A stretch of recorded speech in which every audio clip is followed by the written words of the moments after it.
ഈ വർഷത്തെ മിക്ക ഫിലിം ഫെസ്റ്റിവലുകളിലും നിറഞ്ഞ സാന്നിധ്യമായിരുന്ന ഈ സിനിമ ഇനി വരുന്ന ഓസ്കാർ അവാർഡ്സിലും അവാർഡുകൾ വാരിക്കൂട്ടുമെന്ന കാര്യത്തിൽ യാതൊരു സംശയവുമില്ല.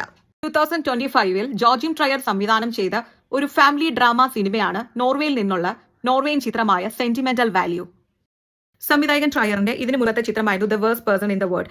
ആ സിനിമ വേൾഡ് വൈഡ് വളരെയധികം അപ്രിസിയേഷൻ ലഭിച്ച ഒരു സിനിമയായിരുന്നു. അതുകൊണ്ട് തന്നെ വളരെയധികം പ്രതീക്ഷയോടെയാണ് ഈ സിനിമ സെന്റിമെന്റൽ വാല്യൂവിനെ ആളുകൾ നോക്കിക്കണ്ടിരുന്നത്. അതിനെ ഒട്ടും നിരാശപ്പെടുത്താതെ തന്നെയാണ് ട്രയർ ഈ സിനിമയെ നമ്മളിലേക്ക് എത്തിച്ചിരിക്കുന്നത്.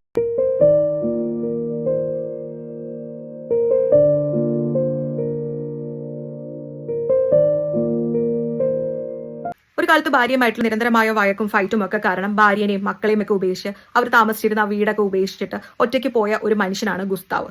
പിന്നീട് ഈ മനുഷ്യൻ ഇവരെ ആരെയും തിരിഞ്ഞു നോക്കിയിട്ടൊന്നുമില്ല. ഈ വീട്ടിലേക്ക് മടങ്ങിയെത്തിയിട്ടില്ല, കുട്ടികളുടെ കാര്യങ്ങൾ നോക്കിയിട്ടില്ല, ഭാര്യനെ തിരിഞ്ഞു നോക്കിയിട്ടില്ല. അങ്ങനെ അയാളുടെ ജീവിതവുമായി മുന്നോട്ട് പോയി അയാൾ പിന്നീട് ഭാര്യ മരിച്ചതിന് ശേഷം ഈ കുട്ടികളുടെ ജീവിതത്തിലേക്ക് വീണ്ടും മടങ്ങി വരികയാണ്. ഈ സിനിമയിലെ എല്ലാ കഥാപാത്രങ്ങൾക്കും അവരുടേതായ ഓരോ സ്റ്റോറീസ് ഉണ്ട്. അതുകൊണ്ട് തന്നെ എല്ലാ ക്യാരക്ടേഴ്സും ഇതിൽ വളരെയധികം ഇമ്പോർട്ടന്റ് ആണ്. ഈ കഥകളൊക്കെ ഒത്തുചേർന്ന് ഈ ക്യാരക്ടേഴ്സ് എല്ലാം ഒത്തുകൂടുമ്പോഴാണ് ഈ സിനിമ പൂർണ്ണമായിട്ട് നമുക്ക് മുന്നിലേക്ക് വരുന്നത്.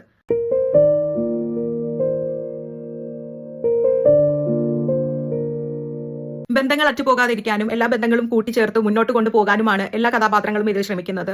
അവരുടെ ഫാമിലി ആണെങ്കിലും പേഴ്സണൽ ലെഗസിയും ഒക്കെ മുന്നോട്ട് കൊണ്ടുപോകാൻ വേണ്ടിയിട്ട് അവരുടെ പാസ്റ്റിലെ പെയിൻ ആണെങ്കിലും ട്രോമാസും റിസെന്റ്മെന്റ്സും ഒക്കെ അവർ ഓവർകം ചെയ്യുന്നതും ഡീൽ ചെയ്യുന്നതും ഒക്കെയാണ് സിനിമ നമുക്ക് മുന്നിൽ മനോഹരമായി കാണിച്ചു തരുന്നത്.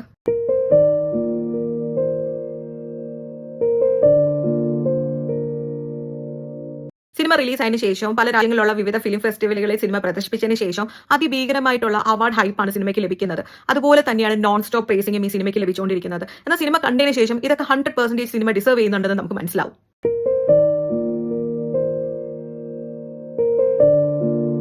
അച്ഛൻ ഗുസ്താവായി അഭിനയിച്ചിരിക്കുന്നത് സ്റ്റെലൻ സ്കാർസ്ഗാർഡ് ആണ്.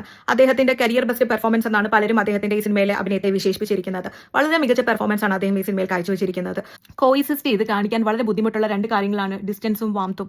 ഇത് രണ്ടും അദ്ദേഹം അനായാസേന തന്നെ കോയിസിസ്റ്റ് ചെയ്ത് നമുക്ക് മുന്നിൽ കാണിച്ചു തരുന്നുണ്ട്. സിനിമയിലെ സിനിമാറ്റോഗ്രാഫി എടുത്ത് പറയേണ്ടതാണ്. It was immaculate. അതുപോലെ തന്നെ സിനിമയിലെ സെറ്റായി ഏറ്റവും പ്രധാനമായിട്ട് കാണിക്കുന്ന സിനിമയിലെ ആ വീട്. It is like the ghost of the past, both metaphorically and thematically. Childhood trauma, അതുപോലെ തന്നെ ഇന്റർ ജനറേഷണൽ ട്രോമയൊക്കെ കൈമാറി വരുന്ന ഒരു പാറ്റേൺ ഒക്കെയാണ് സിനിമയിൽ കാണിച്ചു പോരുന്നത്. അതുകൊണ്ട് തന്നെ വളരെ ഡാർക്ക് ആയിട്ടുള്ള ഒരു ടോപ്പിക്കാണ്. അതിന്റെ ഒരു സ്ലോ പേസിലാണ് ഇങ്ങനെ പറഞ്ഞു പോകുന്നത്. വലിയ ബഹളങ്ങളൊന്നും പ്രതീക്ഷിച്ചിരിക്കുന്നവരാണെങ്കിൽ ദയവേത് ഈ സിനിമ കാണാതിരിക്കുക. ഇതിന് സെറ്റ് ചെയ്തിരിക്കുന്ന ഒരു മൂഡുണ്ട്. ആ മൂഡിലിരുന്ന് കാണുന്നവർക്ക് മാത്രമേ കൃത്യമായിട്ട് ഈ സിനിമ ആസ്വദിക്കാൻ കഴിയുകയുള്ളൂ.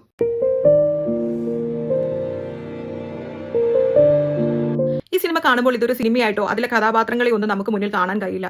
നമ്മൾ കുറേ മനുഷ്യന്മാരെയും അവരുടെ ജീവിതവുമാണ് മുന്നിൽ കാണുന്നത്. അത് ഓർത്തുകൊണ്ട് മാത്രം നമ്മൾ ഈ cinema കാണാനിരിക്കുക. Det är det bästa som hänt mig.